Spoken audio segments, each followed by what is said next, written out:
Hi, Carl. Yes, we are live at Citigroup's Tech and Media Conference here in Pebble Beach, California. And joining me now is one of the leaders speaking, IBM Chairman and CEO Arvind Krishna. Good to see you. Sarah, always good to be here with you.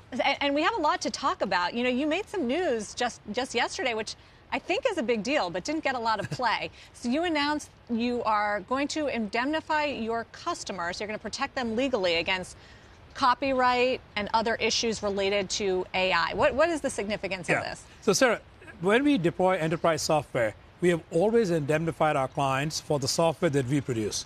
Meaning, is somebody going to come after you for intellectual property? Is somebody going to come after you for copyright? Somebody says, hey, you're not allowed to use this. It includes some of our information. We believe that the provider should step in and indemnify the client against all those things. So then they're very comfortable deploying them, knowing that we are going to be there, we have the patents, we have the IP, we're willing to say how we trained it, we put out the data sets, or we describe them. So all of that they get normally is going to be there. That should give them a lot of comfort in how they begin to use our models for what they do inside. So this is for models that IBM creates and provides. And there is a further thing in there that also people didn't pick up on. We are willing to describe the data that we use to train those models on. You're gonna reveal the secret sauce that goes into how to program the AI. I would say not all of the secret sauce because some of the learnings on how do you create the models and all that is still ours. But remember, in the end, we do allow our clients to modify the models. So for our clients, we actually do reveal everything.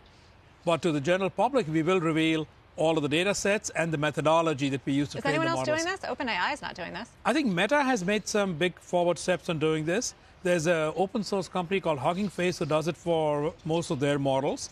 So those are the two I can mention who are doing it. Okay. I don't see anybody else doing it yet. So clearly you're trying to get trust from your clients, the businesses, in using your AI products. What are your AI products? Where do you play in AI? Because you certainly don't get the sort of frenzy that Google or Microsoft or OpenAI get. Absolutely. We do not have an app you can download on your phone. We do not have a website where you can just go and try random questions and get an answer, because that whole B2C world we don't think is our strength. We are in the B2B space or enterprises. So where do we help our enterprises? The first use case that I think is really critical is customer service. You can really improve the quality of customer service, be it in healthcare, be it in insurance, be it in banking, right?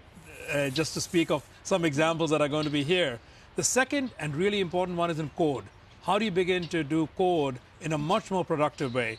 This is not going to replace programmers, but I do believe it makes them about 30% more productive.